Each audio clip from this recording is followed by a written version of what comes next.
Hello and welcome to the review. You join us here on the wonderful Monkhall Fishery in Shropshire, not far from Bridgnorth. I'm here with Yorkshire's finest, and finest being the optimum word because you're straight into a fish here, Tom. Well, you know, we just tickled the island, didn't we, and it eased round, and what a joy to be out. Mild January day, two lovely products to test, and yeah, we're into a fish straight away. What more can we ask? Yeah, so what we're doing today, with the rod you've got in your hand is a product from our friends at Cadence. It's the Cadence CR10 10-foot feeder 2, which means it's the slightly heavier of the two, doesn't it? There's two in the range, yeah, so we'll have a look at that later. And the other, we've got a fantastic product as well to review, which is the Colmic Nucleare S31 pole, their new flagship pole. Yeah, this I've heard an awful lot about this pole. I fish with one of the Colmic lads at Hallcroft in the teams of 4, Sean Stockley, and he was sort of telling me for ages how good this pole is. A couple of the lads from there have seen the pole and ordered it straight away, so it's obviously something that they've seen that's really impressed them. I've got it set up. I've not had a waggle with it yet other than to plumb up, so it's going to be interesting to see what you think of it. We'll have that, give that a good test first, but we wanted to start on something with a bit of action, and you've certainly done that, Tom. We've had 2 chucks, 3 chucks, Yeah, and we've had a liner on every chuck, so the fish are obviously in the mood, and you've latched into one, so we might as well talk about the action of the rod. We'll come on to the specifics of the rod later, but there's nice action on that rod, isn't it? I'll tell you what struck me when I first saw it. The thinness of the blank. Yeah, I like that. I really like that. But look at the action. You know, it's not as through as some other rods in this length. That's, I'd say, more a mid-tip action. It's not a total parabolic curve, that is it at all? Yeah, it's interesting how the rods are. You know, this whole cadence idea. You know, the way the actions of the rod. So the action of the rod in the number 1, the lighter version, would be exactly the same, just a softer action. You know, the rods don't change. They don't change their bend. No.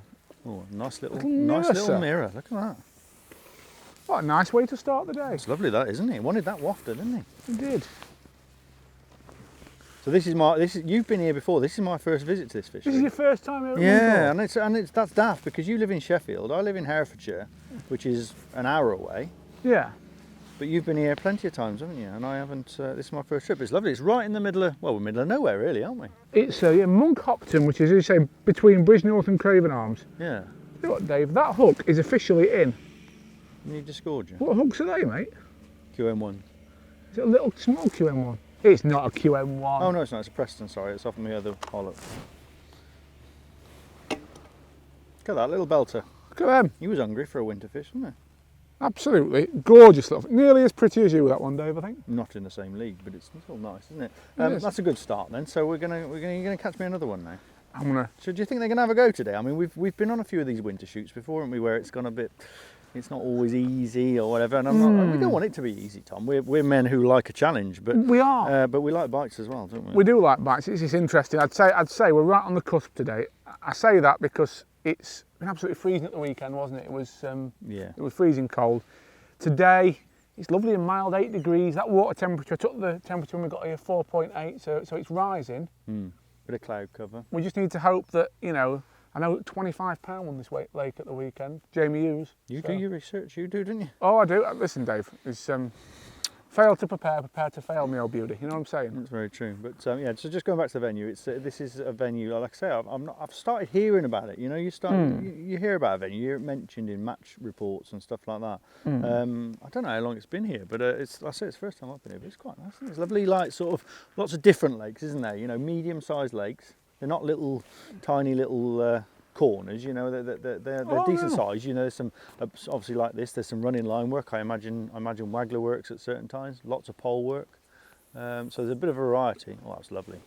You plopped that in lovely there, Tom. Did you like that? It's almost like you've done it before.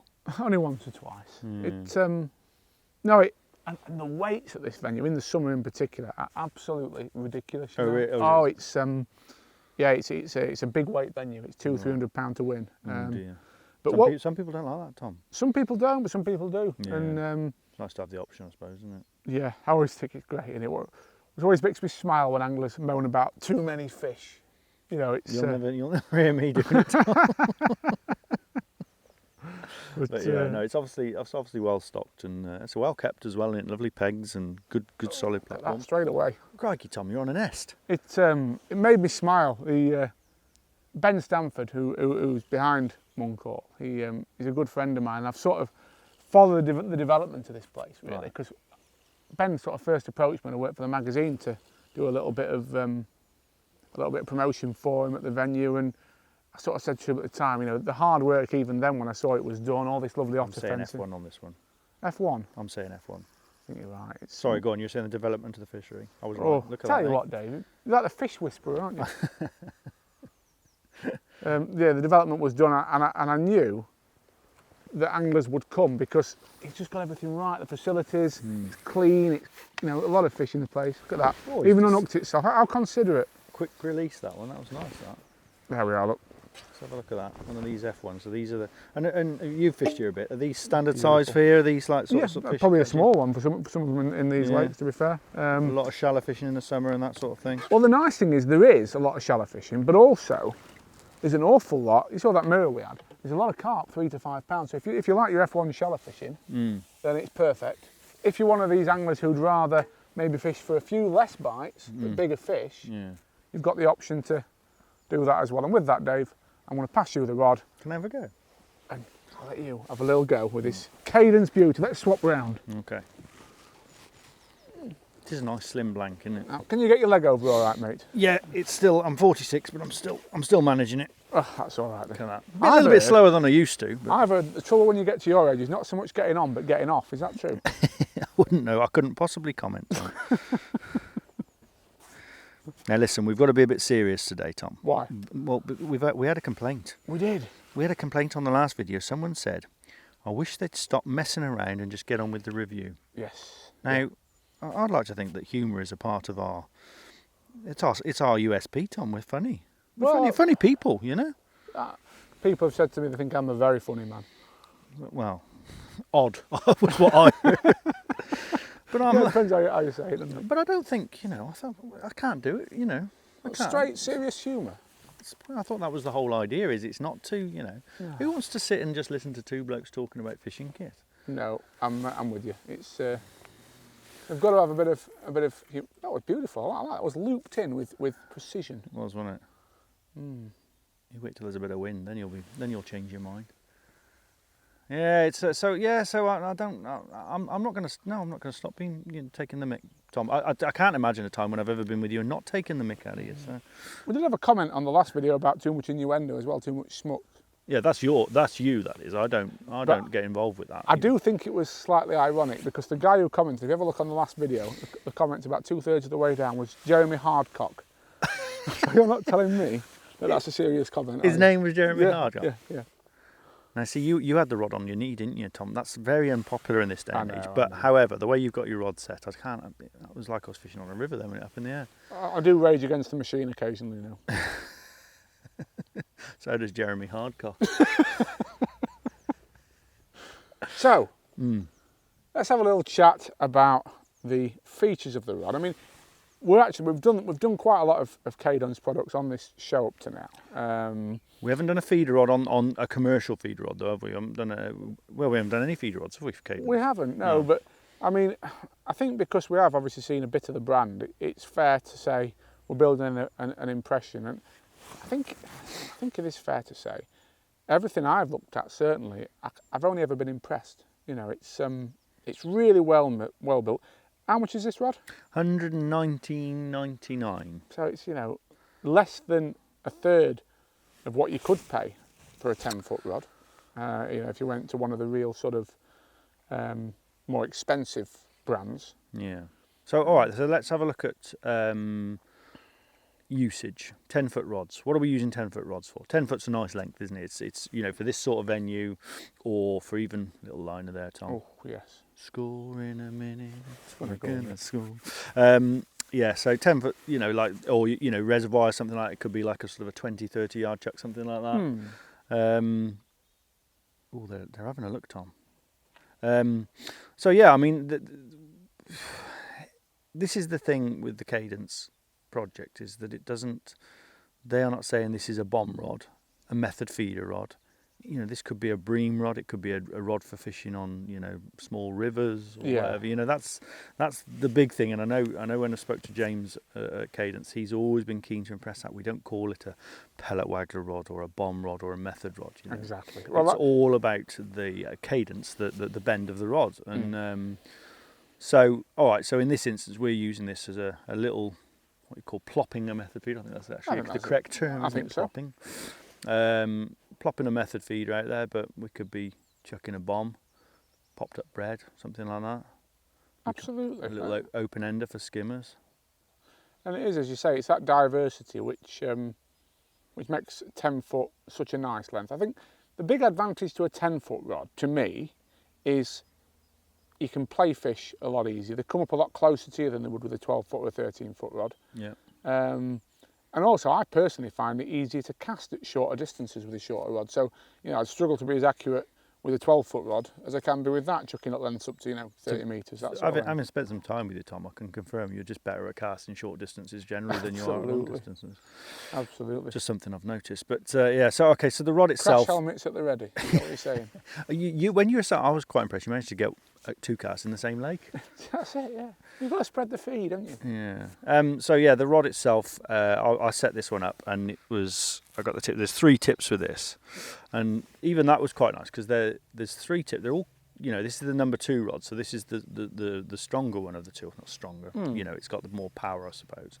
But the tips are 1 ounce, 1.5 ounce, 2 ounce. And what I like about it, and I think this is what separates a good quality rod from a sort of like a mass-produced rod. Yeah. Is all the tips with different lengths. Yes. So the finest tip is longer. So you little things like that, you notice, you think that's actually...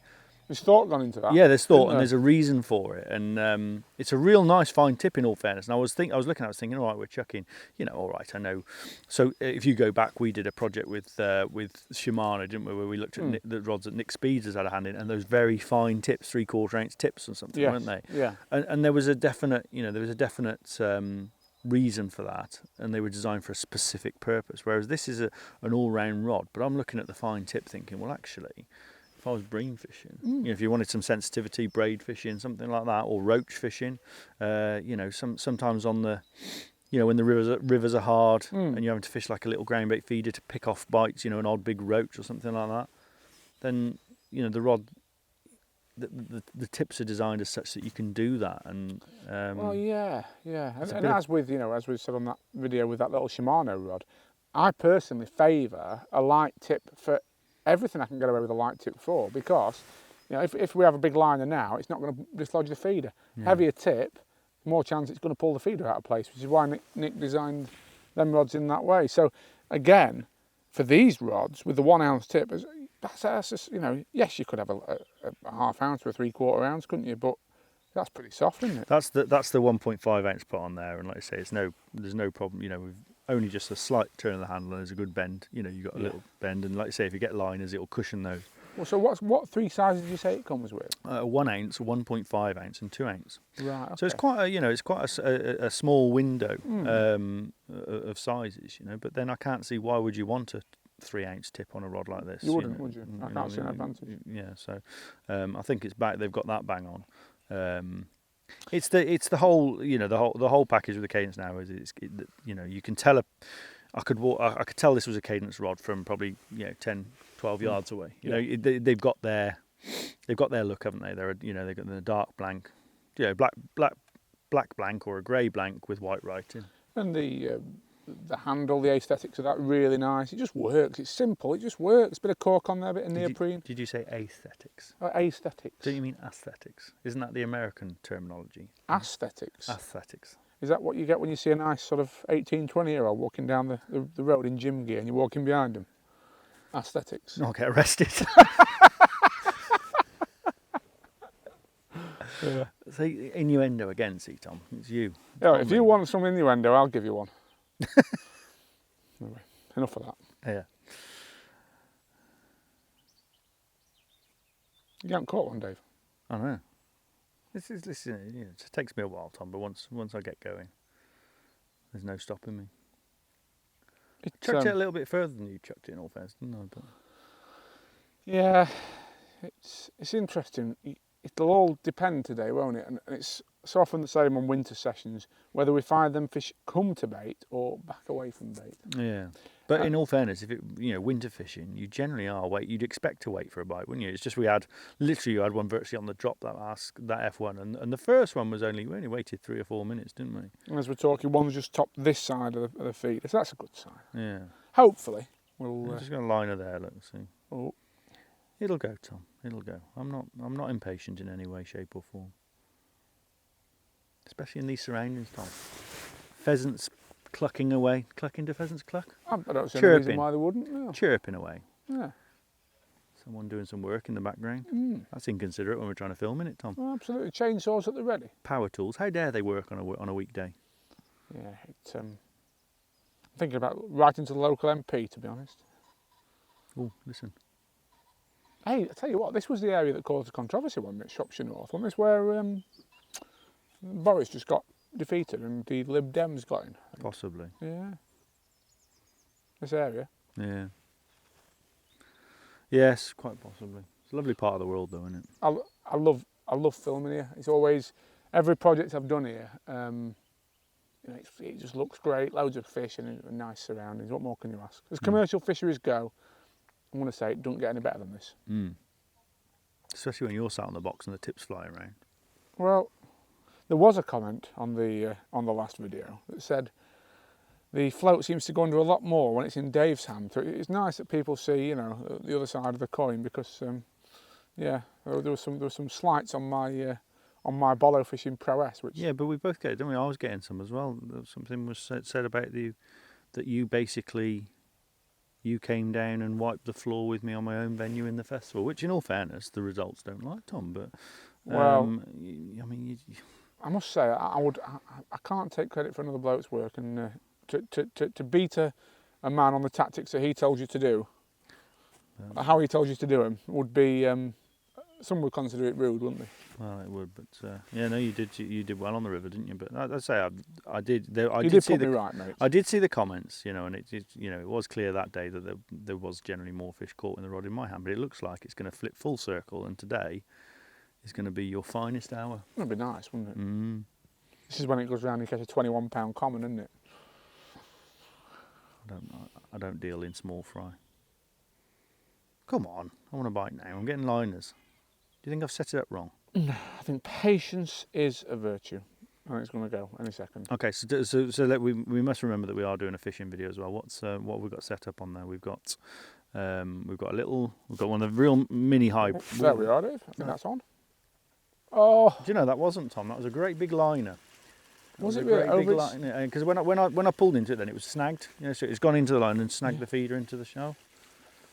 So we might as well talk them through it as you load it up. We've got a, I think is that a 20 gram? 24 gram mini guru hybrid feeder. Hybrid. Running down to a medium Drennan swivel stop.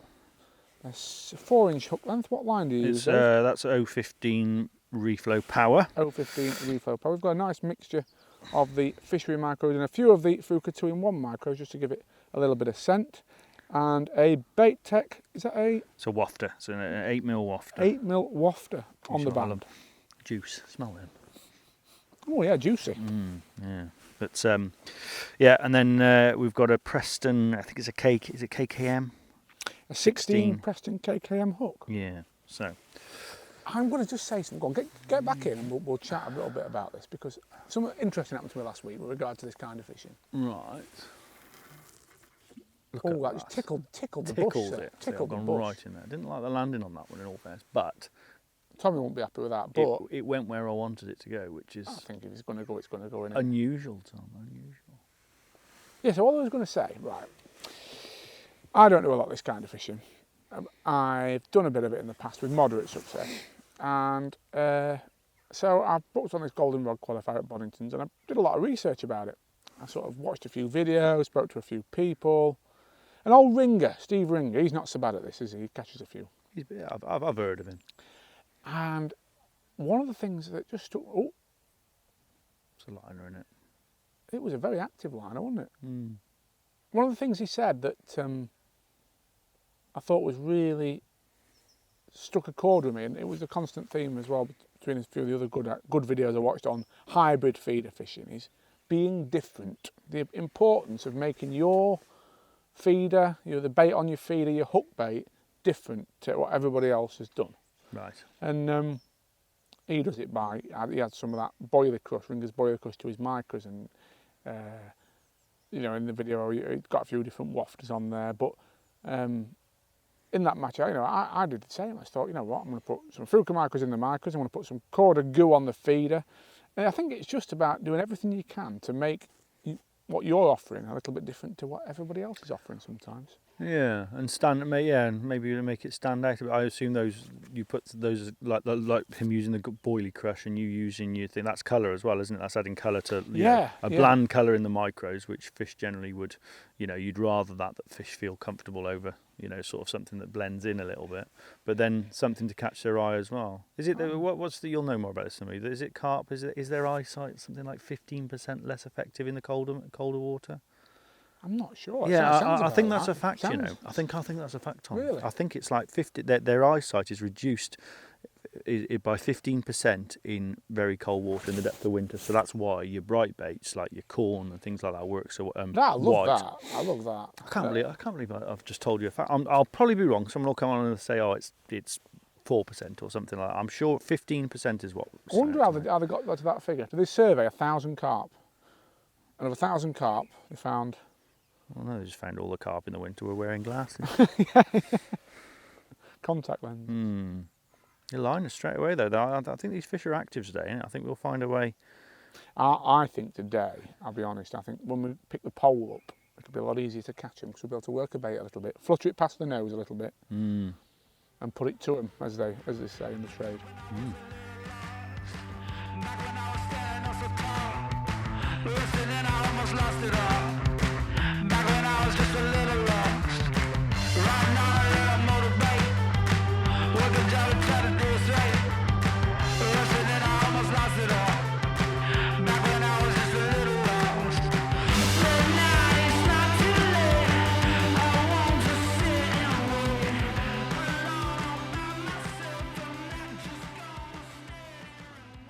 Oh, there we are, mate. It didn't take long, did it? No, I was getting a little bit worried, Tom. You know what I mean? It was taking longer than you took. So, but She sailed round. It's not a. It's a marathon, not a sprint, Tom. It is, and it does strike me the more I look at it from this angle. It is a tip to mid-action rod, isn't it? Which is something you see on every 10-foot feeder rod. A lot of them at that length are very parabolic, but I think there's definite advantages to that action, don't you? However, as I have noticed with the float rods and everything, it will keep going. You know what I mean? If it was like a bigger fish, yeah, it will keep... Yeah, but a 12-pound carp and you've got a size 10 in it. There's certainly no lock-up on it anyway, that's for sure. But, no, but it just gives you that more control. This is the bit I'm not a bit left one, look at that. With the slimness of the blank, if there's one improvement I could ask for on it, right? Yeah. Is I'd like to see these reel seats match the sort of, you've got a very slim blank, and then these don't seem to reduce in size as you come down. Yeah, I think if you could get that a little bit slimmer, it would feel as slim as the blank is, if you know what I mean. It's me because I've got small hands, Tom. I don't like to do this, but I'm going to have to strongly disagree with you. Well, I don't mind that, Tom, because, we do this. We quite often have a discussion, and we discuss things for 20 minutes and end up discussing that, decide that I'm right, basically. The great Brian Clough said that, didn't he? He was a football manager. He said, yeah, we discuss things for 20 minutes and then we decide I'm right.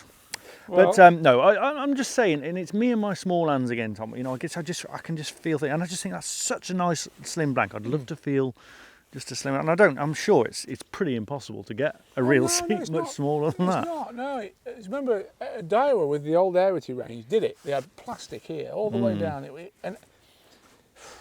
didn't keep it, so that tells you. Yeah, well there you go. That's it. But it's just me personally. For me, I like something to grip. I like something a bit thicker. No, stop it. No, I do that. I like something to get my hand around. Now, if it's thin, to me, you can't. Your accuracy is not as good. It's got to be something you can hold comfortably without being. I know, but I just feel like you maybe lose. That rod is such a lovely slim blank that you maybe lose a bit of feeling I don't know, don't know. It's just me really, but just I'm it's not a criticism of it, because it's a lovely rod. You just saw it then, just the way that works was lovely. But I'm just saying, I see it on float rods, things like the acolytes and things like that, lovely slim blanks. And I always feel like if you could just get the handles a little bit smaller, a little bit slimmer as well. But again, it's to suit me. It's an interesting point. That's a point. I'm just, we've got to be, you don't need to. Well, you don't need to sell Cadence products to me. I'm a fan, and I'm just really just trying to find. If you're going to find the perfect rod for me, I reckon. No, I'm just thinking more generally. It's not something we ever discuss. The size of people's hands, and the fact of the matter is, though, it does have a bearing, especially if it comes to distance casting. If you have got small hands and you struggle to, or a youngster, which I'm definitely not. That was nice. That was bang on the money, wasn't it? That was, yeah. Yeah, and I'm just. Rory would call that the sweet spot, wouldn't he? The sweet spot, yes, definitely. It's lovely today. It's lovely. There's no wind today, innit? I know that's not always a good thing, but I do like it. The trouble is when you get wind in winter, it's cold, and it makes everything feel so much colder. Today it's quite comfortable. We're sat here. It's not, Absolutely. We've already had the camping stove on, coffees, haven't we? Yeah. I think in a minute it might be going on again. If I can catch another one, can we have a cup of tea then? I think we should have a cup of tea, and I think maybe we'll have a chat about what's in the bag this week, because you've got something quite special, haven't you? Quite topical, Tom. Yeah, I think we'll do that. We'll see what's in the bag, and then we can have a look at the Colmic Nucleare new flagship pole. Yes, line us straight away there, Tom. I'm on them now.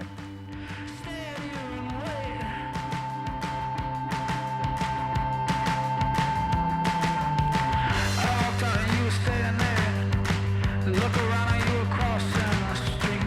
Took a breath and I walked up to you. I said, darling, when can we meet? 'Cause now it's not too late. I won't just sit away. Alone by myself, I'm not just gonna stay away. I want this. Well, go on then, Dave. What is in the bag this week? Well, not a lot if you look at it on the face of it. It's not very. It's not even hardly overflowing, is it? However, no, there's not much. Sometimes the best things come in small packages. Have a look in there, Tom. Well, I'm going to pretend I'm going to go in and draw an absolute flyer. There's one peg left in the bag. Yeah. It is. What number is it? Peg 10. Peg number 10. £10 note. Yeah. What could this possibly mean then? Okay, so it's not really about money. Well, it is about money. Yeah. You Yorkshireman, that hit the floor then, didn't it? Not going that back. So you've got £10 in your hands, Tom. Yes. The question to you is, you've got £10 in your hand. How is that best spent on angling? How would you spend that to improve angling? Which covers a multitude of areas, but ultimately, for the good of angling, where does that £10 go? For me, that goes to the Let's Fish campaign that the Canal and River Trust run, which is totally unique in my experience. What it does is it takes totally new people who've never tried fishing before, takes them to a canal basically, lets them try fishing, and then there's a bit of a programme, and they're working on developing the programme further that allows them to go on and get into the sport, but totally free of charge. Anybody can book on one of these sessions, go down to a venue, have the first go at fishing, and obviously if they catch a fish they're hooked. Last year the Canal and River Trust ran 600 of these events up and down the country. I think it's absolutely brilliant. So I know I'm being quite specific on it, but the reason I'm doing that is it's very easy to be vague and say, oh, I want to put it to something to get more people into fishing, and all of a sudden it disappears into the ether of charity organisations, and there's a few out there. That Let's Fish, I've seen with my own eyes what they're doing. So for me, that £10 goes to them. Where would it go for you? I'd say that's the problem. I'd say my mind is the epitome of the problem with funding in angling, is the fact that I don't know where I'd put it. That project sounds brilliant, but also I am a supporter of the Angling Trust, rightly or wrongly. It's not the perfect thing, but in my opinion, we need something to, we need a body as such. You said that the Canal and Rivers Trust. You said the Let's Fish thing, but you said it's from the Canal and Rivers Trust. Tell me about the Canal and Rivers Trust, because I don't feel like I know enough about them. So the Canal and River Trust is the old British Waterways. Right. Okay. So British Waterways turned into Canal and River Trust. They control all the, well, not it's all, but most of the canals and some of the rivers in the UK. Fishing's only a part of, obviously, their obligations. They're obligated to the boaters and the cyclists as well. So, at times, I'm against some of the things that they do. But I think that particular project, which it is in collaboration with the Angling Trust. I think the Angling Trust do have some minor involvement with it. I don't know exactly what, to be honest. I know that John Ellis at the Canal and River Trust, he's the angling development or the angling national fisheries manager he is. So he's like the fishing person there, and it's his baby really. So there's a problem straight away in the fact that you just told me that the Canal and Rivers Trust is what used to be British Waterways. Now I thought British Waterways was still in existence. I didn't realise it had changed its name. Now that could be my my head in the sand, not knowing anything. But I'd have thought, being around angling as I am, I would have known that. Why didn't I know that? Does it matter that I didn't know it? Well, it's a good question, isn't it? I think we're really bad as not only a sport, but as a sport's the best way to sum it up, promoting what we do right and what's great about us. And this extends not just to things like the Let's Fish thing or some of the good work the Angling Trust do in this area, but also to the bloody international teams. We've got such a great high achieving national teams in all disciplines of course angling, and we don't shout about them enough, we don't celebrate them enough. So I agree. I mean, the fact that you don't know anything about it, Dave, I think is symptomatic of our failure as a sport to promote ourselves in the right way.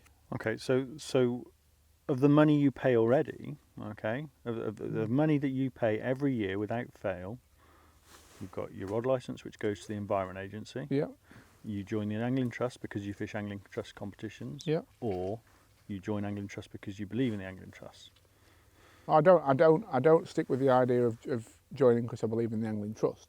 I find that argument weak. I've heard it said a few times by people, you should join the Angling Trust because it's all we have. Well, that's a load of rubbish. If they're no good, if they're not doing anything for us, we don't join. I'd only join the Angling Trust if I could see a real benefit, good work that they're doing, if they can put that across to me in the right way. And to be fair to Jamie Cook, he's the first sort of leader that I've felt is actually doing quite a good job of that. He's quite on the ball. So at the minute I would. If I felt for a minute that they were neglecting my interests or the interest of the sport or not being fit for purpose, I wouldn't join. If you'd have asked me 5 years ago, Dave, I probably wouldn't have joined. No. What do you think? Well, I've been a member for a long time because obviously the whole Fishermania things, those sorts of things, I was always having to, it was a captive audience. I had to join, and that does begrudge you. But I've always been a massive believer. I believe it right through. I think we discussed it on the last one about controlling angling clubs and stuff like that. I'm always happy to pay people money to represent me. Yes. But it's when they don't represent you, when you're paying them money, and you could say the same. You could go right to the top and talk about politicians and prime ministers. They're paid by us. Ultimately, it's my taxes pay that, But if they don't represent you, then you've got the right to say, well, we want different. And that's my, that's why I don't mind paying in some ways, because that gives me the right to ask questions. Absolutely, and that's a very valid point. Yeah. But what I would say the biggest, if you talk about the compulsory one that none of us have a choice in, it's the Environment Agency, and I cannot believe that organisation works for us as it should. So can you give me then a specific example or specific examples of what they're doing wrong? I don't think that I don't really see what they're actually doing for angling. No. I see what they do for water, water quality and stuff like that. Although you could argue at the moment there's a lot of talk about sewage being pumped into rivers and stuff. You would say, well, that's on their watch. But what I don't see, I want to see I pay that money to them every year. You know, if I've got a pond in my back garden, I've still got to pay that rod license fee to I can't just it's in my back garden. I've still got to have a license to fish with the rod. So I have to pay that. That is, but I don't actually see anything.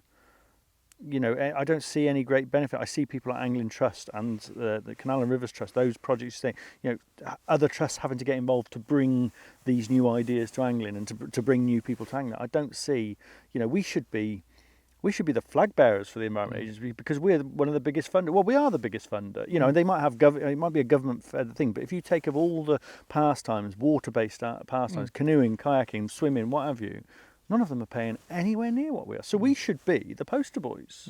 We should be the, you know, look, this is what we're, you know, we should get a lot more than we do for our money, I believe. And that is the only one that is, you know, and you don't have a choice in. It's compulsory. You have to pay that money. So it's a tax. It ultimately is a tax. Yeah. And that's the one that I don't feel works for us. Like you say, you can have your arguments about Angling Trust, whether you do or you don't, whatever, you know, everyone's entitled to their opinion, and people ultimately can vote with their feet. I can't vote with my feet on the Environment Agency. Another point on this, and I'm going to put it as uncontroversial as it can be put. I am a controversial character at times, as you know. Tom, you don't shy away from controversy, Tom. How many times have you been asked for your rod licence over the last 3 years? On the bank by a bailiff? Once, I think. There was once. And you were on the bank, what, 4 times a week on average? Yeah, probably. So if you were a younger man with a good pair of trainers and some white kit, I don't believe, and I haven't believed the last couple of times I've heard the rod licence sales figures, that they are a true representation of the number of people going fishing in this country, because it's almost unenforced, basically. There's nobody policing it, so a lot of people probably don't even have a rod licence and still go fishing. Probably don't know they need a rod licence. No.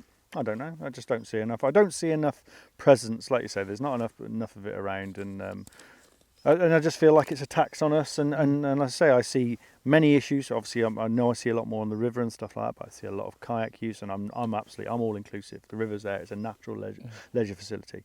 But I don't see anyone else getting taxed, but we're suffering. Like, you know, so there's sometimes during the summer I can't fish between the hours of sort of 10 and 4 o'clock. It's pointless. It's just a convoy of kayaks, and these people are not, you know, they're not controlled anyway. They're on like stag do's. There's beer. You know, whoever thought that was a good idea? Getting drunk on a dangerous river. Things like that. There's none of that, and I think there's an imbalance in, you know, we are paying and we're getting absolutely nothing in return, and it really that's my thing, and that's the one I begrudge. So you can have your, let's say, the Let's Fish campaign. I'd love to give that £10 to them now. And then, you know, Angling Trust, I give money to them, and I'm happy to do that. That's my choice, but I'm happy to do. I would pay that without having to enter competitions. I would do that to be represented, and I feel like they're in certain circumstances. And you mentioned Jamie Cook. They're getting better, and they've got a sort of, you know, a proper sort of identity now. And I would give them that money. The Environment Agency, I begrudge giving them any money at all. There you are. So should we give a fiver each to Let's Fish and a fiver to Angling You said Trust? that on camera now. We're going to have to actually do that. You are. It's my tenner, innit? I'm a Yorkshireman. Go on then.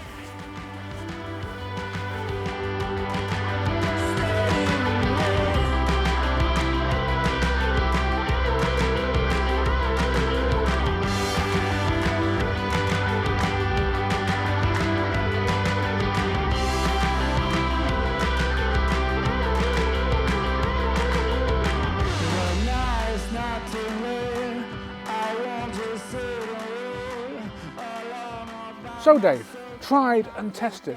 Great reception to this particular piece of the show last time. So what have you got for me this time? Well, I have to say, Tom, because of that, the last show, I feel like I've been forced into this one a little bit, because you paid particular attention last time to the reel I was using. Yes. Now, these are my favourite Daiwa. Ah, yes. 1657 dab bail arm, right? Now, I've been using these since whenever, and it's fair to say that reel design has taken on a different angle these days. But I've been using these forever, and as you're finding out at this very moment in time, they are a complete Marmite reel. You either love them or hate them. They are, aren't but they? you're really making it look worse than it is. Right? So I've been using these. Right? Tell So- me the advantages, Dave. Right, so first of all, it is absolutely nothing to do with the bail arm, strange enough. So the idea is that they were the first automatic bail, well, I don't think they were the first, but they were an automatic bail arm. Yeah. So, you know, dab bail arm, it flicks open, right? Now, the amount of times I've actually used that feature to aid my match fishing are a few and far between. I do remember one match once where I was catching tiny little dace very quickly on a wagon. I was casting one-handed and flicking it open as I did, but that was like probably 15 years ago. I haven't, you know, had that. But what I like about them is the weight of them. For me, on a longer rod, I use a lot of longer rods, and I only use these on rivers. I use commercials, I use other reels, I use other different types. You know, I like a Preston reel. Like a TDR at times as well, A don't you? TDR at times too. But for my river rods, I just love the way they balance. I feel like the weight of them balance out a rod. It's an interesting I'm point. used to as comes up regularly. I've got small hands. For some reason, these just fit my finger. You know, when I'm striking, you know, when you're fishing open bail arm and striking it, just my finger sits lovely across the spool there. So they just fit me and they work for me. But we got loads of questions last time We about did. it. What reels are you using? And some people were sort of like giving them a good say. And you can see with this one now, at the moment, the bail arm isn't quite engaging fully. And even that doesn't bother me. I'm always like, I'm just always fiddling. I just get used to the feel of something. Yeah, So I well, don't think- that's and especially one thing I've learned. You know, I've done not a quarter of the amount of running line fishing that you've done on rivers. But it is very much a touchy thing, isn't it? Because Yeah. you're looking at the river and feeding all the time. It's all about Yeah. how things sit in your hand, isn't it? Yeah, I and get that. sometimes you can sort of be, you might have the bail arm closed, you might be back winding, and then you sort of just want to flick it open and it just fits. It's something I've got very used. I've got set in my ways, Yes. Tom. And I could quite easily switch to other reels tomorrow. It wouldn't be a problem. But I just got to say, and I love them. And this is the key for me. And I do this, and I'll give something else a plug now. The Daiwa service department. A lot of people are unaware of this, but as long as they still make the reel, they will service any reel. Okay, Right. so I have got literally, I reckon I've got definitely 13, maybe 14 of these reels, which Right. I've picked up over the years, second-hand, eBay, things like that. And what I do is I have 5 in my bag through the winter. Right? And you can see we're well on in the season now, and you can see they're covered in dirt and rubbish. You know what the Yeah. river Wye's like. And the bail arm's not quite opening, but at the end of each season, I get 5 of them, and I send them back to service. And Daiwa, and they phone you up and they go, we've done this, and blah, blah, blah, it's going to cost you X amount for each reel, and it's usually around £25.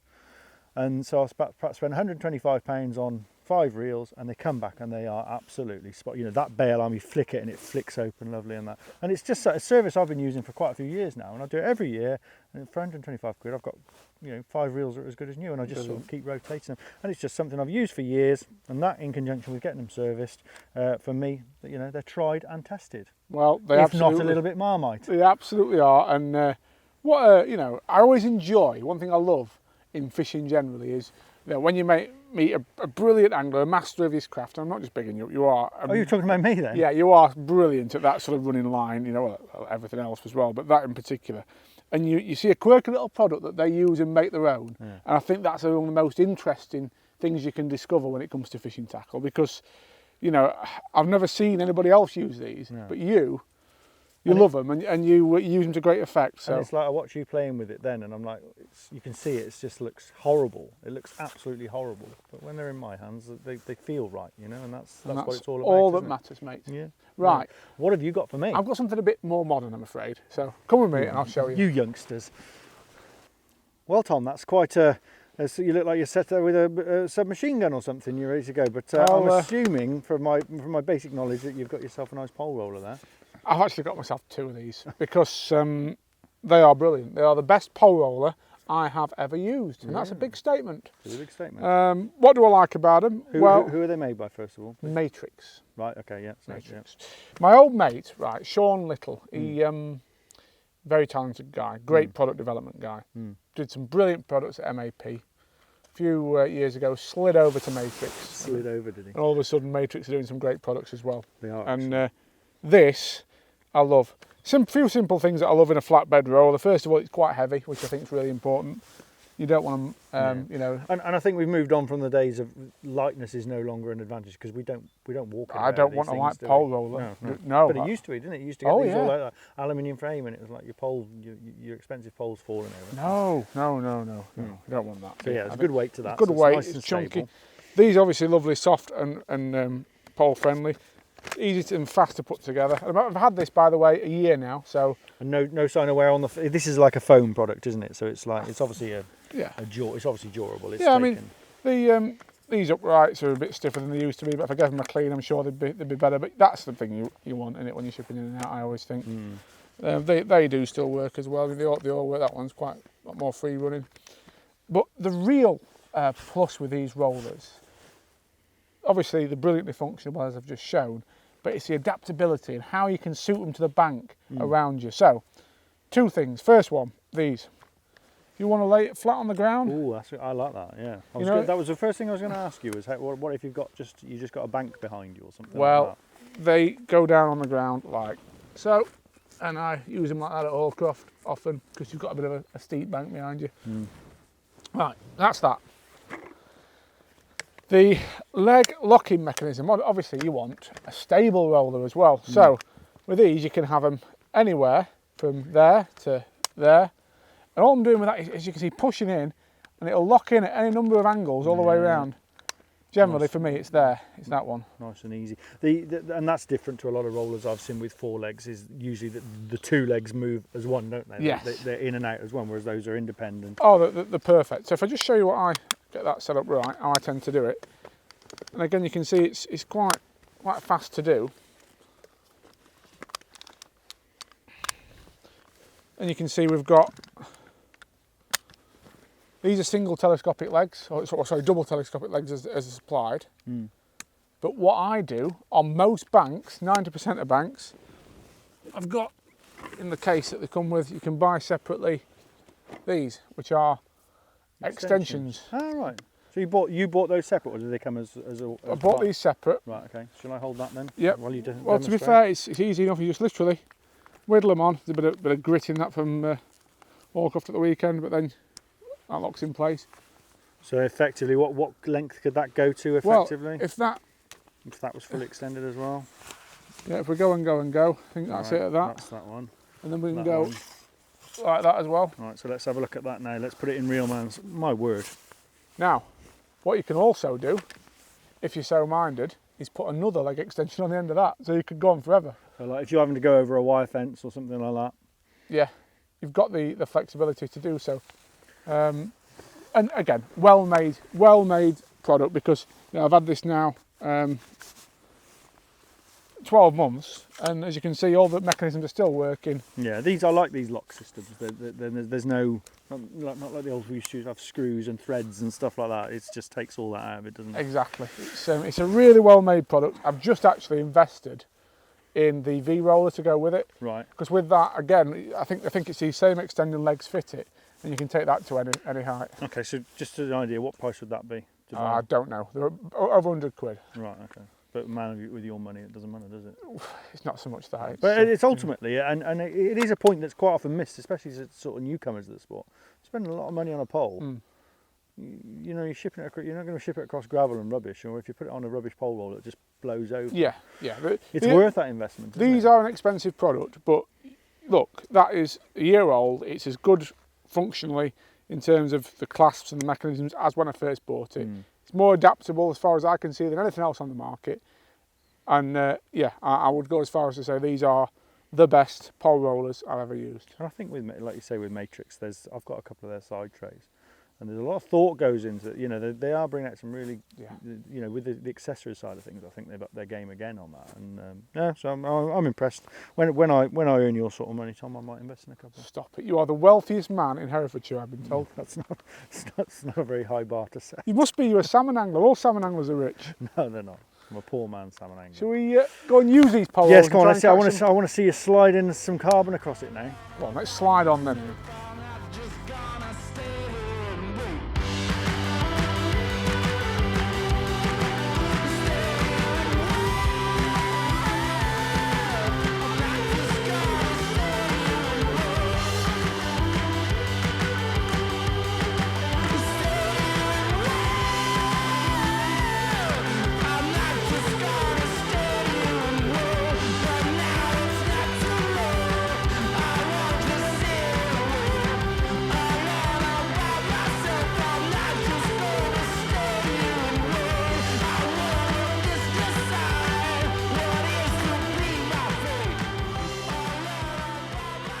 Well, there we go, Tom.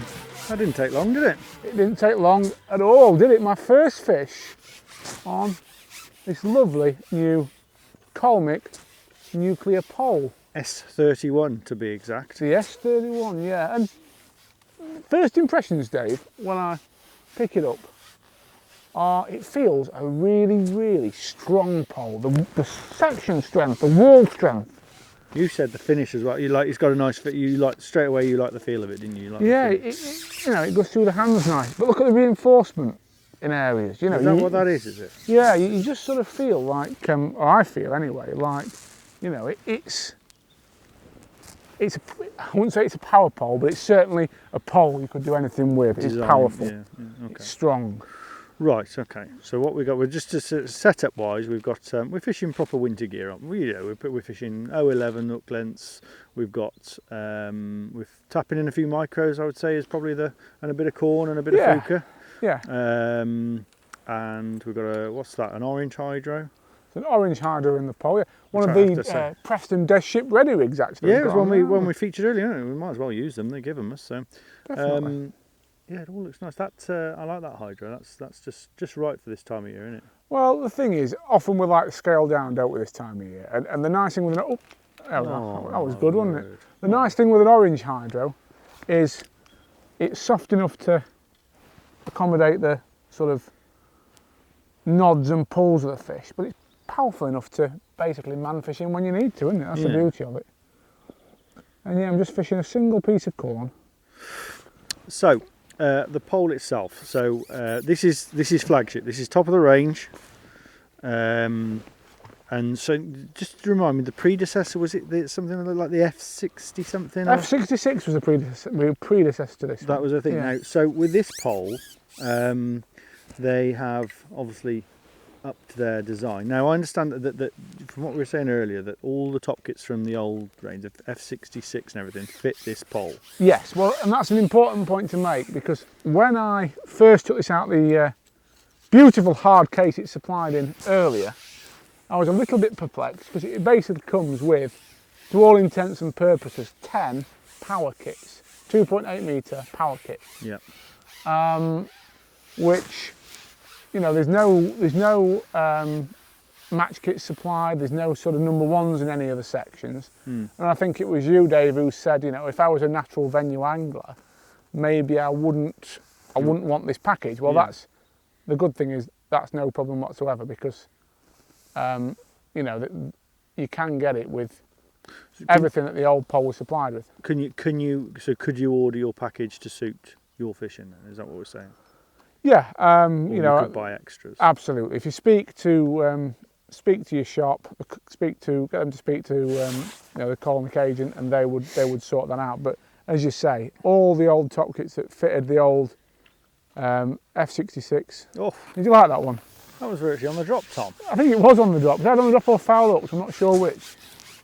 You can't lose two. I was going to say, if we lose two in two chucks, I'm having a go. I'm going to kick you you won't straight off talk the to box. me again, will you? No, that's straight off the box. Though it's not. I reckon that's an F1's had that on the way down. You know. It's amazing. We've had on the feeder, we've had two F1s, haven't we? Grab it as it's settled. Yeah.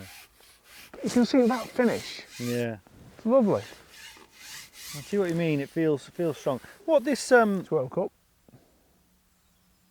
It feels to me like the package you've got here, or we've got here, is like, I feel like it's just ready made for like just proper commercial fishing, really. I think that the package, because of the power tops and everything, and I just feel like this is, you know, I can imagine you just bagging enormous weights and, you know, catching loads of fish, and it's just Very nice of you to say, Dave. Yeah, no, I wasn't talking about you specifically. Oh, right. But I'm just thinking, you know, a quality angler. No, I'm joking. Yeah, it just feels like it's like a proper bit of kit that could, you know, would be at home on any size of fish. You know, the places like Larford and stuff like that, where you have the big units, or, you know, it wouldn't, you know, shallow fishing in the summer. It just feels like a proper tool. It is a proper tool. I think that's absolutely right. It's it's strong. It's, you know, there's features, for example, like this reinforced section on the top kits where you can drill out and put you roll the puller kits, or you pull the slots in. You know, I like that.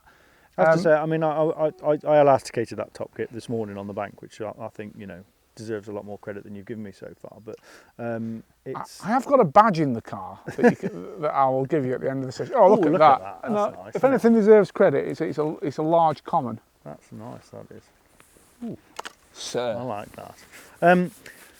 Yeah, so the top kit's obviously ready. That was a 3.2mm Drennan internal bush I put in that, and that slid in there. It was quite tight, but it went in lovely. And we just. And how did the bush go in? Yes, it's a nice fish in it. Lovely colour to them, aren't they? All oranges and that. Tell you what, they are. They're in gorgeous condition. The fish here. You can see. Look, Dave. Look at the lice on it. Good worm.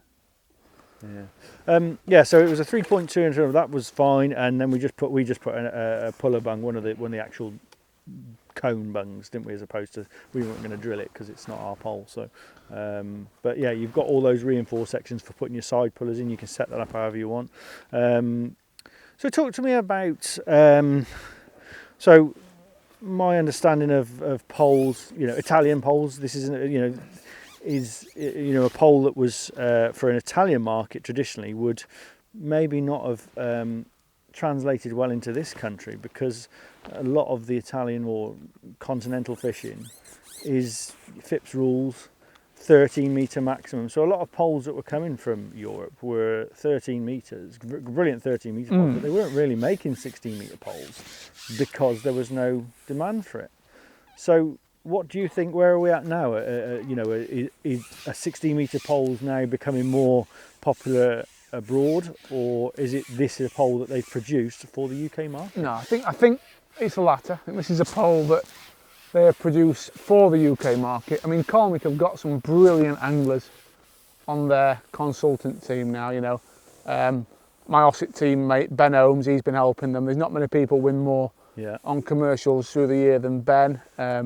Obviously, you've got the agents who all fish themselves to a good level. People like Richard Chave, Sean Stockley, Adam Nurse, all very, very good.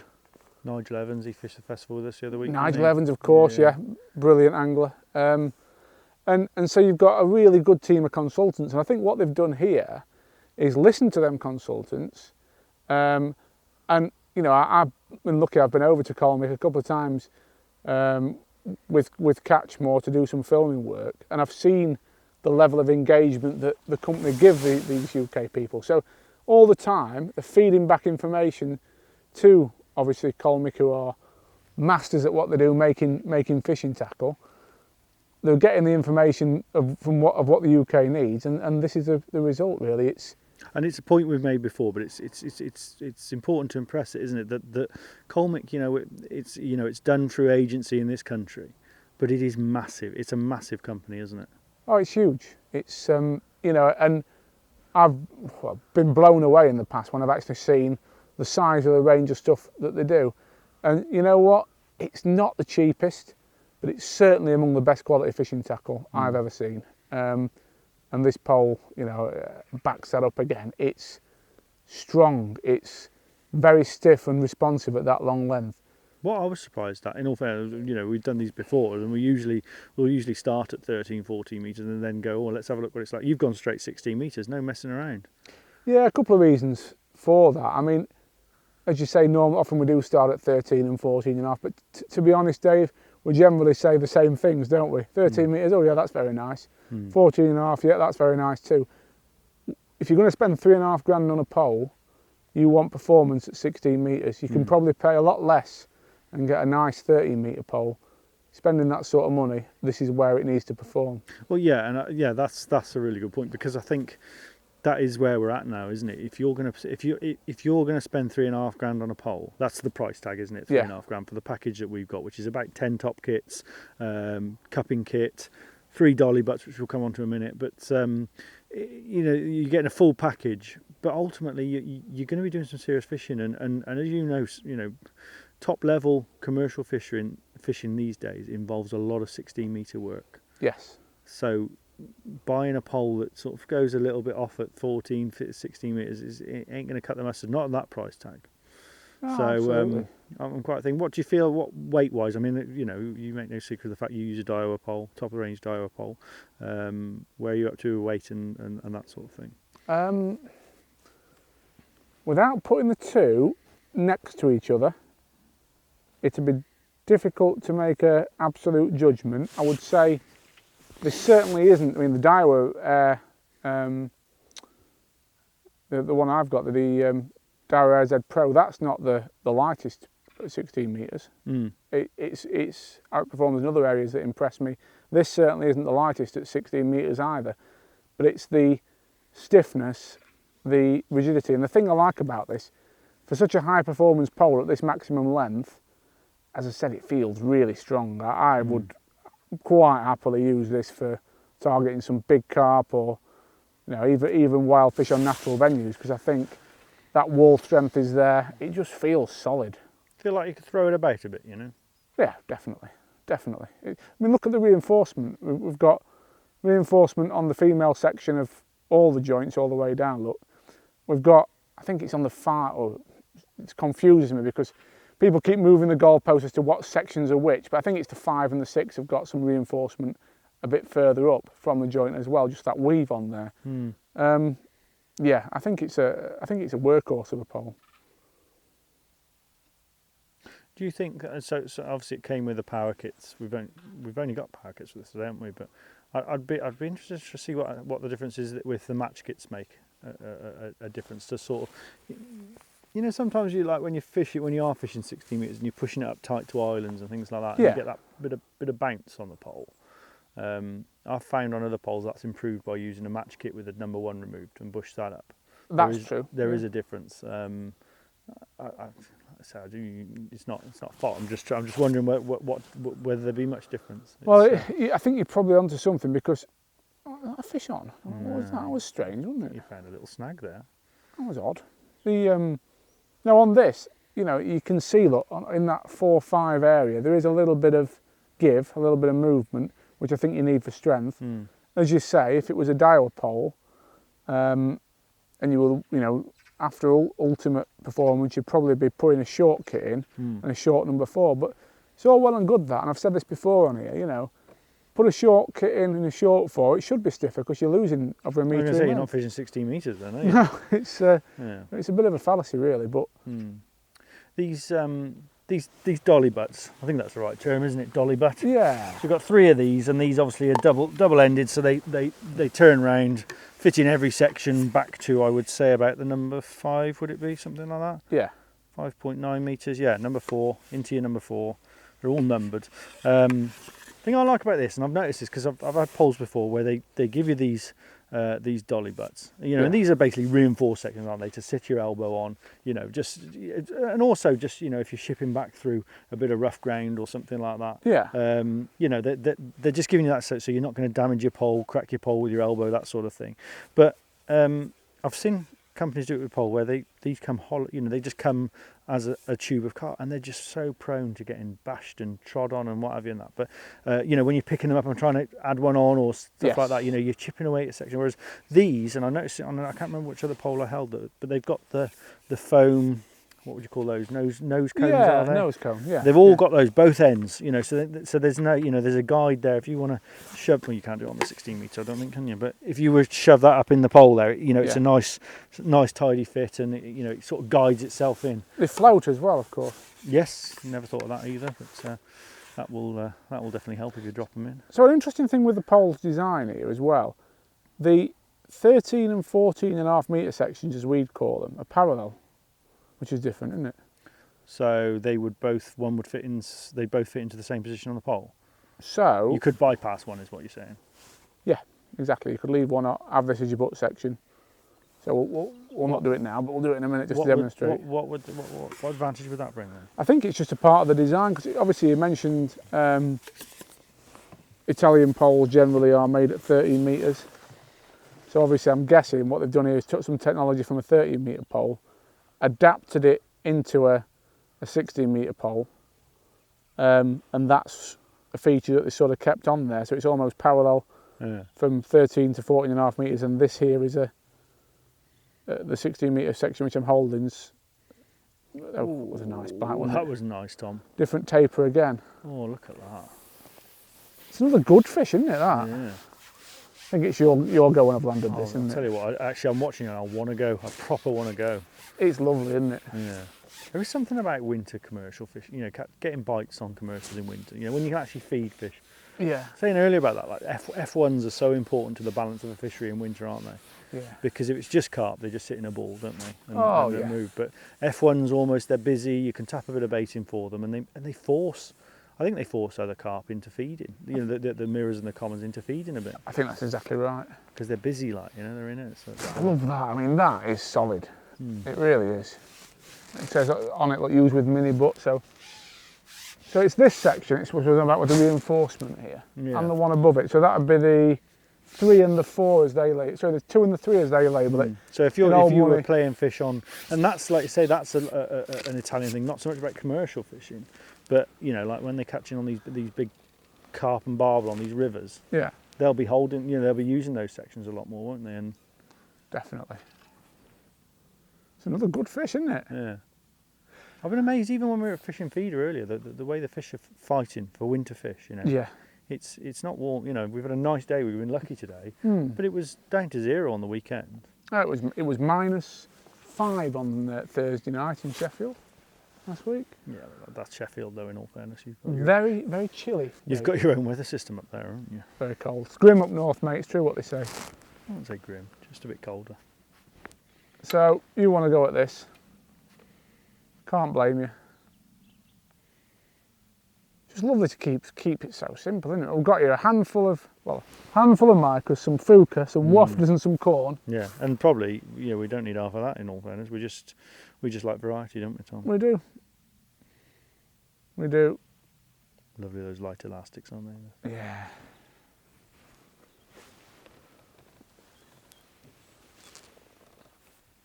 It's anything like the last one. In a minute, it'll just pop up on the surface and almost like take your breath away, Tom. Oh, almost poetic. Oh, Here we go.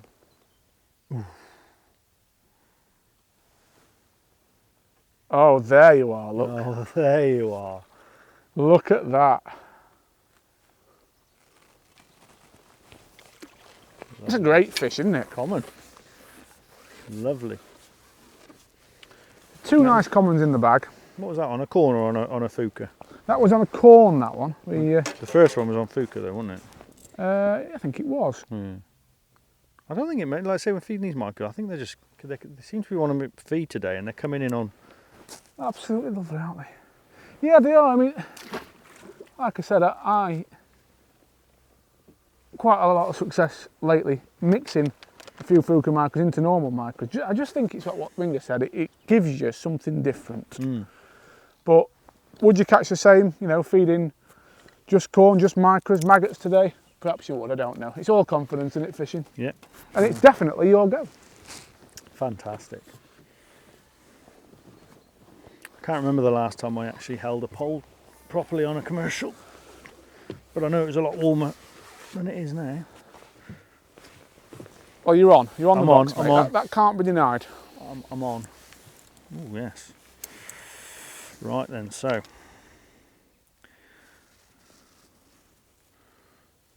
single piece of corn.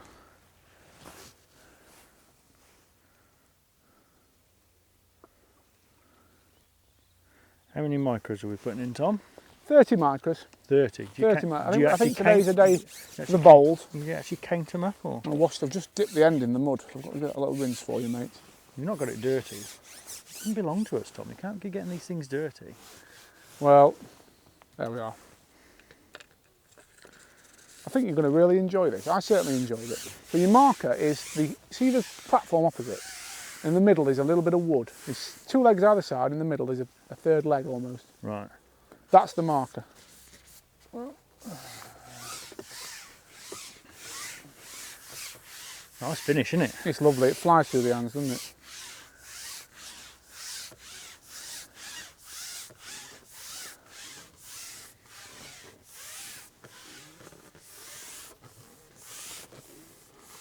And there you have it, sir. Tell you what, it's not heavy, is it? I think it's it's May- really, really nice. Maybe because I don't fish a lot of 16 metres in the winter, or haven't fished it for a long time, but I don't know, I was expecting something a bit heavier, you know. Yeah, it is. Are you surprised how light it is at that length? Yeah, I don't know, just maybe I just got a preconceived idea of how heavy a 16 metre pole was going to be. Well, they have improved a lot, haven't they, in the last few years? I mean, It's one of those ones I always find with like 16 metre, you almost dread fishing it. You think, oh, I'm going to have a day fishing 16 metres, you know, my arms are going to bleed. But it ain't too bad if it's like that. no. So I have put a couple of back shots just above that. I don't think you can see them. Yeah, just work that out when the float sank, Tom. Should have probably told you. It's my fault. Yeah, thanks for that, Tom.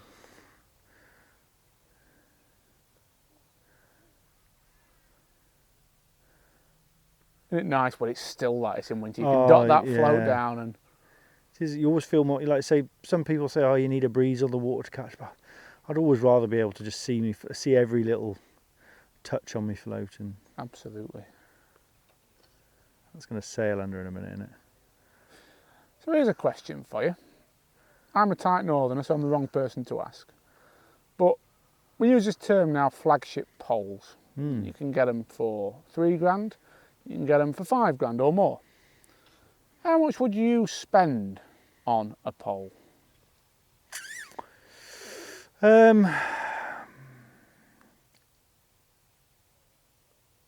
don't know, Tom, is the reality. I think from my own personal fishing, I want to be using the best. You know, I want to be using the flagship pole. And I think there's quite a few companies who are producing very, very good flagship poles, this one included. Well, I'd say £3,500 for that one. I mean, yeah, I think £3,500, you know, is probably as much as I'd want to spend on a pole, if I'm honest. Yes. At this stage in my life. But, you know, also mindful that you are trying to compete at the top level, and you need to make sure that, you know, your equipment is capable of doing that. But as you and I both know, Tom, that, you know, it's not always about the equipment, is it? Oh, it's not about the equipment, and it's, you know, again, I'll happily, I know you'll happily use cheaper products at shorter lengths because there's no advantage, is there? Yeah. You know, the pole I use for fishing up to 13 metres is the G90, which is £1,500, you know. And then I have the AirZ for longer work. And, you know, the thing I do like about that pole is, A, it's a bit cheaper than some of the flagship ones out there, and B, it feels strong enough to use as an everyday workhorse, doesn't it? Yeah. You could use that at 13 quite happily and clatter out 200 roach. You know, I don't feel it's a frail piece of kit, really. Not saying that the Daiwa is, but you know, you just think when you pay £5,000 for something, you treat it with a lot more respect. Yeah, and I think that's probably the key in all of this, isn't it? Is I'm just going to get myself a bit more comfortable there, Tom. I wasn't Get quite... yourself settled, mate. Get yourself settled.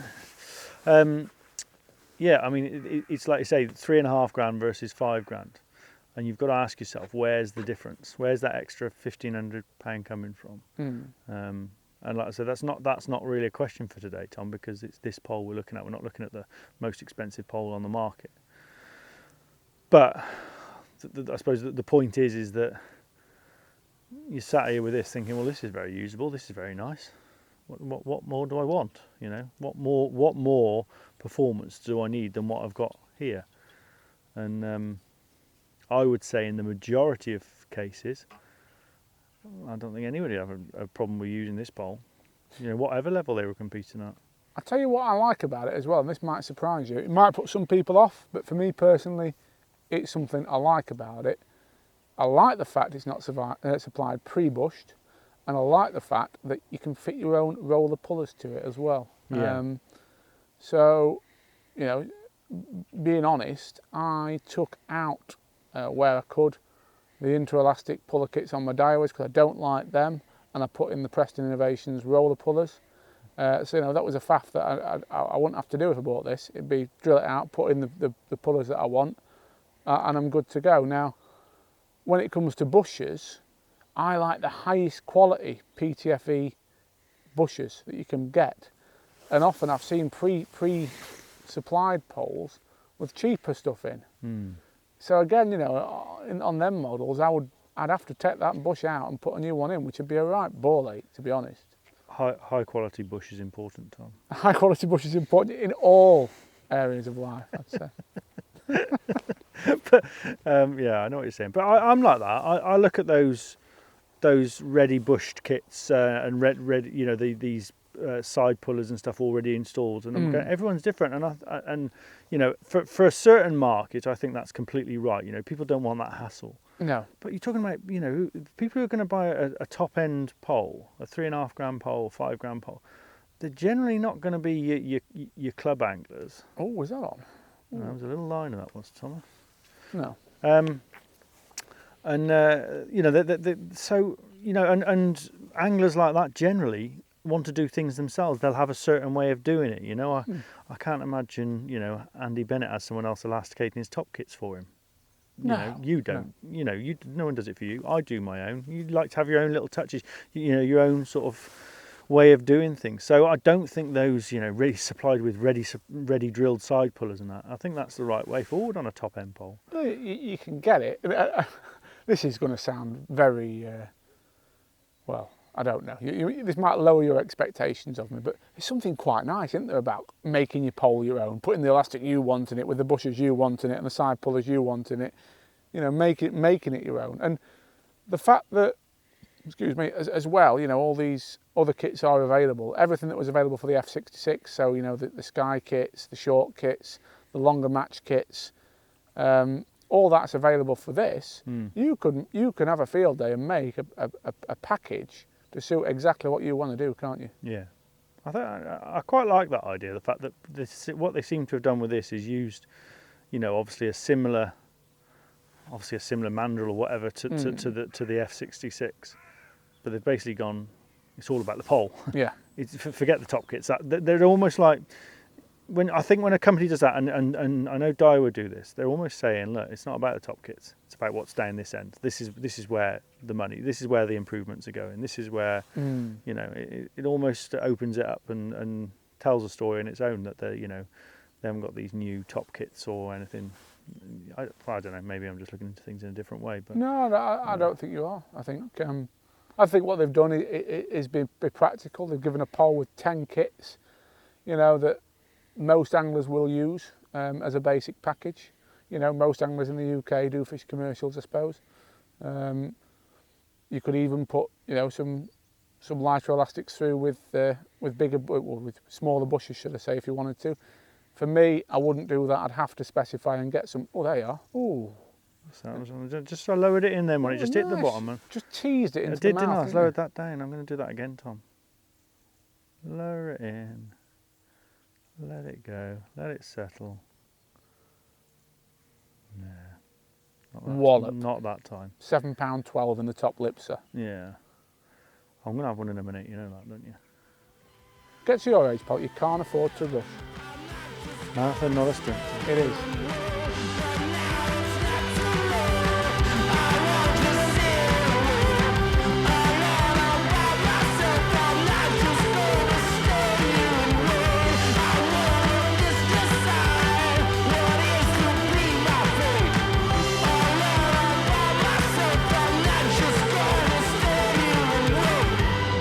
There we are, Dave. Well, it took me a while, as ever, Tom, but I got there eventually. It's a while since I've caught a carp on elastic. It's pulling a bit, isn't it? They do. I said that earlier. Like they're for winter fish, they've got some energy, haven't they? What do you think then? What's the verdict? Yeah, like, first what you said earlier about the finish, I like that. It's very nice. I'll tell you now with ship sections, that's all nice and smooth. They've got this like wrap on the sections, haven't they? On the inner section. Yeah. Like a crossweave, which gives you a bit of. You can imagine. I've had it with poles in the past where that's where they start to wear. Yeah. I imagine it's giving you a lot of protection there. You know, if you're. I'll tell you, you've probably noticed the benefit of that. People who do a lot of paste fishing and things like that, yes. You get a lot of grit in the pole, yeah. And so yeah, that's the thing. I don't know how much, you know, improving the strength around those joints and that. Yeah. You know, I don't know. I wonder how much life it does add to a section, because I know, you know, quite often you just wear out sections. you know, you tend to use the same number 4 or whatever section all the time, you know, even though you've got spares, and I'll wear them to absolute destruction, and they start chipping at the end, and you can feel them, they get thin, and Yeah. I wonder how much that that cross weave there, I bet it lasts a long time. Well, as I said, I mean, the thing with this, I'm looking at it now, it's a bloody strong section. You squeeze it and you think, Big yeah. F1. Big F1. That's a chunky F1, that is. Anybody can catch carp, I say, Dave. Well, you know, we always say about the F1s, it's presentation. It is, Tom? it is. It's that delicate touch. There we have it. Not quite, Tom, not quite. She's a beauty, though, isn't she? In the blue water, just seeing a shimmer like that. It is funny, isn't it, the blue water. You did tell me earlier what that was for. It's something to do with algae treatment, is it, or something like it's a dye? Look at that's a gorgeous There we F1, go. isn't it? You're going to have to hold that one up, Dave. I say I'm generally only dealing in units today. You are. If you're going to have one, have a big one. I've always said it. Let's have a look at him. Look at that. Oh, That's yeah. a chunk, that is, isn't it? And the fish ain't bad either, is it? Look at that. Right. Gorgeous. So that's your first fish on the Nuclear F33, is it the model? Or S33? S31. 31. Tom. God, I'll tell you what. You really don't pay attention, do you? Attention to detail, never been a strong point. Do you, know, However, do you know this is as well? This is the time when you get to know a pole, how much you like a pole and stuff. It's when you're actually catching, yes. you know, and you're shipping out in and out, and that's when you get used to the pole, and you really find out about. I'm just looking as well, Dave, that they've got that power weave look, all the way up from the bottom of the top kit, going up to sort of the reinforced area as well. Yeah, so that's like if you're holding playing a fish, that's giving you that extra power there, and also just the general wear and tear. The joints are the bit that get the. Now I'm going to let you into a little secret then, Tom. Go on then, Tom. What I did then is I squeezed a little ball of micros. A ball of micro. You see, this is Just a tiny ingenuity. a little. I think a nugget rather than a ball, a nugget, right? and just popped it in Is there. that for the more upper class F1? Yeah, and what I feel like it's just straight down, straight in. Now I'm not saying it's right, you know, but it obviously worked that time, Tom. And as I always say to you, you know, the thinking anglers come out on top, and straight away you can see I haven't been on a commercial for a while, but I'm straight into the zone. Oh, aren't I? you are. It's Jamie Hughes has got nothing on you, has he? I think I can just see it. It's oozing out of every orifice, Dave. Actually. Well, I don't know, but I just, you know, it doesn't take me long. That's all I'm saying. Oh no. Now this is nice, look, so I'm shipping this out. I feel got a little pot on there with me little ball of micros in there. I'm straight out at 16. I don't feel, you know, and I'm an old man now, Tom, you know what I mean? I've got a hernia. Have you really got a hernia? Hernia, Have yeah. you? Bloody hell. But I'm not struggling with that. 16 metres. I'm going to drop that in there. Nice. Give it a little tap. Oh, there you come, yeah, babby. yeah. There you go. Lift the rig. Yeah, this is. You're a connoisseur, aren't you, of the finer things in life when it comes to fishing? That's what you are. I've come to notice, and I think using a pole like that, you are a connoisseur with a fine tool in hand, I'd say. I think I'm doing it justice now. Anyway. I suppose really for the objective fairness, it would be nice to see if it did blow a bit of a gale. See how we perform then. But in all fairness, have you ever known a pole that's good in a gale? You ever go, oh, that pole really performed well in that? I've heard force it said 10 a gale. lot. It's that I think the key thing that makes a pole good in the wind is responsiveness, isn't it? That pole is very responsive. It's very strong. I think it would be good in a wind. So, have I ever known a pole that's good in the wind? No. I've known some poles that are really, really bad in the wind. It's generally the ones that are unresponsive, isn't it? Yeah, I suppose it's this area, isn't it? It's the balance in this area. You know, this sort of the butt sections. I suppose that's where you. As I always say, it's like it's the control room, isn't it? This is the engine room. This end, you know, this is where you. Yes. This is your base. This is your platform, and everything that happens at this end is controlled. That end is controlled from this end. Ground control to Major Tom and all that. That's it. Yeah. Yeah, I'm with you. Did you hear any good jokes over Christmas, Dave? Not really. Did you? No. I bet there's none that you could tell on this show. Well, I was just trying to think. Are there any good jokes? No, not really. Oh, I remember it. That was it. I was cycling behind a. Oh no, I've messed it up already. What do you call them? Tom. What do you call them wagons that spread salt on the road? What are they called? Gritter. Yeah. Gritter. So I was cycling behind a salt wagon this morning. I'm not enjoying this, I said through gritted teeth. That's quite good, that, Tom. It took a while. The old instant recall wasn't what it should have been there. No. I think a life on the stage is not forthcoming. So what do you reckon? I mean, we've been, we do mess around a lot. We never really get the best of the fishing when we're out doing these videos because we're always flipping back and forth and stuff. What do you reckon on this peg here now? I mean, we took a while to get a little bite, because we've been fishing over by the island with the feeder. But we're getting regular indications now. Do you think this will just keep getting stronger, or? Yeah, I do. Yeah, I think we're at the best time of day now. It's the water's the warmest it's going to be now, isn't it? About this time, 2 o'clock-ish, the air temperature's been warming it all day. The air temperature will start to drop and it'll cool off soon, but the fish know that. And, winter matches, this is often the best time, isn't it? So I think we've primed it just right. I think you will have another fish and then I will have many fish. Yeah, no, I'm not going to stay here all day. I'm just dipping my toe in the water, really. You enjoy it? Oh, Look Dave, at that, stop it. Like riding a bike, Tom. Riding a bike. Yeah. That was lovely. That was nice. So that's, for me, those are the sort of things I'm looking at, is when you get a bite like that and you strike 16 metres. I know I probably wasn't as quick as I can be, Tom. You know what I mean? I'm sometimes a little bit slow off the mark. I've done this for a while, but that was very, very quick and responsive, wasn't it?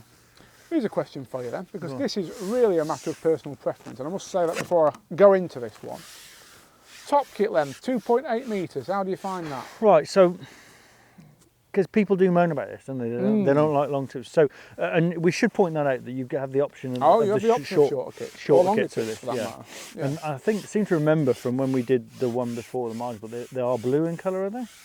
The short kits, you can have them either. You can have them from memory. You can have them white, blue, or normal. Yeah. Yeah. Well, so I mean, so you've got that option. I mean, I've got a long. I don't really see. I don't know. I can't imagine. It's not uncomfortable to use it at that. No. I suppose the time I think you notice longer kits is when you've got big fish on, because there's a lot more carbon out. There's a lot more can go wrong, and you're scared about breaking them. And sometimes you a bit more flex, and I think that's perhaps where the longer kits become more of a problem.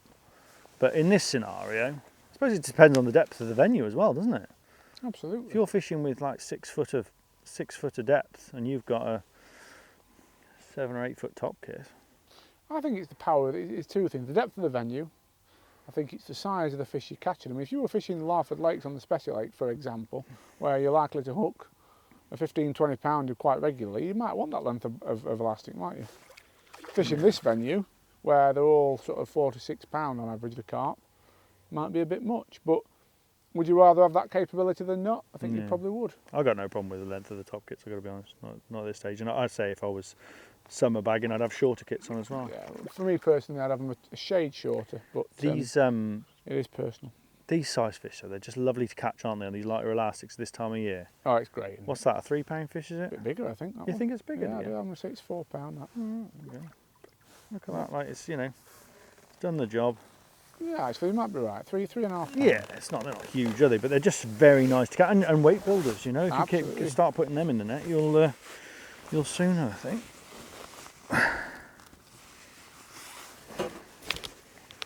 Let's have a look at him. Top lipper. Absolutely lovely. Hold him up for us, Dave. There we are, look. So, folks, I hope you've enjoyed this issue of the review. We've certainly enjoyed it, Dave, haven't we? We have. It's been lovely. I say I don't do enough of this, Tom, and I have actually. This is really for winter commercial fishing, which is, as you know, I don't do a lot of. I've loved it. That's good to hear. Final thoughts then on, first of all, the Cadence 10-foot feeder rod. Right, love the slimness of it. Love the action, as I do with all Cadence rods. My little moan about the handle thickness is a minor point, and coming from someone who has small hands, so can't really hold that against it. Price point, 120 quid, you do well to beat that. I think it's a lovely rod. I think it's a bit different to a lot of the 10-foot rods on the market because it's slightly stiffer and more pokey than a lot of them, and the action's more mid to tip than a lot of the other rods out there, which makes it probably slightly better for casting. It's still really soft, so you can still play and land fish, but it's certainly worth a look if you're in the market for a 10-foot rod. And at the price point, again, you're not going to beat it in terms of value for money. And the all-round thing with it, you know, like I say, I could use that rod on the river for certain because aspects, it's a bit more mid-action. Yeah, it's not designed for casting method feeders and that sort of thing. So it has got an all-rounder touch to it. And I say those tips, different length tips, and that it's been well probably thought out. designed. That it's not just like a sort of a one-size-fits-all. So that was good. And finally, then, Dave, your thoughts on this? Right. Well, I want to. I feel in the mood now to have a, you know, I know you want to get back on here, but I feel like now I'm in the, you know, I feel like I'm fishing with a new pole, and I want to. You're enjoying it, aren't you? Because it is nice. It's really nice. I mean, that's 16 metres, and I'm usually like, I dread fishing 16 metres. That's very usable. Like what they've done. I'd like to see it the full package with. I'd like to see fishing it with shorter kits and matched kits, and you know, so to suit our all round, because we do the same. Yeah, rivers and stuff canals. Like that. I suppose that's, you know, what you need to be looking at as well. But got no problem. If I'm just being a little bit picky, I don't like too many graphics on my, you know, all these different colours and bits and things. But that's me. I'm from Hereford. We're quite simple, you know. You're a simple, clean living man, a plain, puritanical soul, aren't you? A dishwasher is classed as extravagant in Hereford. So. Is that what they call the wife these days? Exactly. So no, I'm just being picky, really. I just the graphics aren't my cup of tea, but that's not what we're here for. And I've got to be honest, it feels like a proper bit of kit, and I can imagine bagging with it. You know, just going and catching 200 pound of carp, and not even worrying about it budging or breaking, and like you say, the strength to it. That's what I find most expensive, most endearing about this: the strength of it, the quality of the walls, the reinforcement. You know, all the key areas up the pole are reinforced. This is a workhorse of a pole. Yeah. It's for £3.5 grand. I've never felt anything that performs as well as that at that length. I think if I was looking at all different flagship poles, this would be definitely be up there. You know, I'd have to go and have a look at it and really think, because I think it's put itself in that arena. Yeah, it is a sublime, superb piece of kit, and yet another example of the great things coming out of the Colmic camp over the last few years.